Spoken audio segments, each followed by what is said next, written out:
मैं एक गृह प्रवेश के पूजा में गया था और वहां पंडित जी पूजा करा रहे थे। पंडित जी ने सबको हवन में शामिल होने के लिए बुलाया और सबके सामने हवन सामग्री रख दी गई। पंडित जी मंत्र पढ़ते और कहते स्वाहा। लोग चुटकियों से हवन सामग्री लेकर अग्नि में डाल देते। घर के मालिक को स्वा कहते ही अग्नि में घी डालने की जिम्मेदारी सौंपी गई। हर व्यक्ति थोड़ी सामग्री डालता, इस आशंका में कि कहीं हवन खत्म होने से पहले ही सामग्री खत्म न हो जाए। गृह मालिक भी बूंद बूंद करके घी डाल रहे थे। उनके मन में भी यही डर था कि कहीं घी खत्म ना हो जाए। मंत्रोच्चार चलता रहा, स्वाहा होता रहा और पूजा पूरी हो गई। सबके पास बहुत सी हवन सामग्री बची रह गई। घी तो आधा से भी कम इस्तेमाल हुआ था। हवन पूरा होने के बाद पंडित जी ने कहा कि आप लोगों के पास जितनी सामग्री बची है उसे अग्नि में डाल दें। गृह स्वामी से भी उन्होंने कहा कि आप इस घी को भी कुंड में डाल दें। एक साथ बहुत सी हवन सामग्री अग्नि में डाल दी गई। सारा घी भी अग्नि के हवाले कर दिया गया। पूरा घर धुएं से भर गया। वहां बैठना मुश्किल हो गया। एक एक करके सभी कमरे से बाहर निकल गए। अब जब तक सब कुछ जल नहीं जाता, कमरे में जाना संभव नहीं था। काफी देर तक इंतजार करना पड़ा, सब कुछ स्वाहा होने के इंतजार में।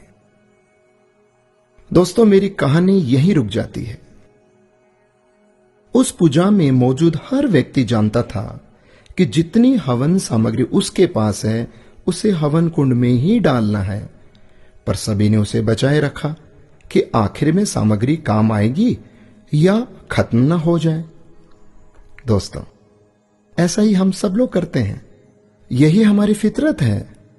हम अंत के लिए बहुत कुछ बचाए रखते हैं, जो अंत में जमीन, जायदाद, प्रॉपर्टी, बैंक बैलेंस, रुपया, पैसा, फलाना ढिकाना, ये जो इस रूप के भीतर में सब यहीं पड़ा रह जाता है। जिंदगी की पूजा खत्म हो जाती है और हवन सामग्री बची रह जाती है।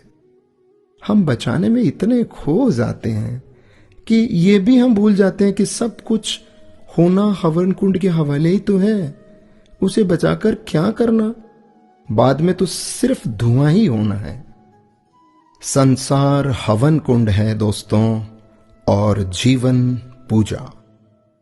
एक दिन सब कुछ हवन कुंड में समाहित होना है।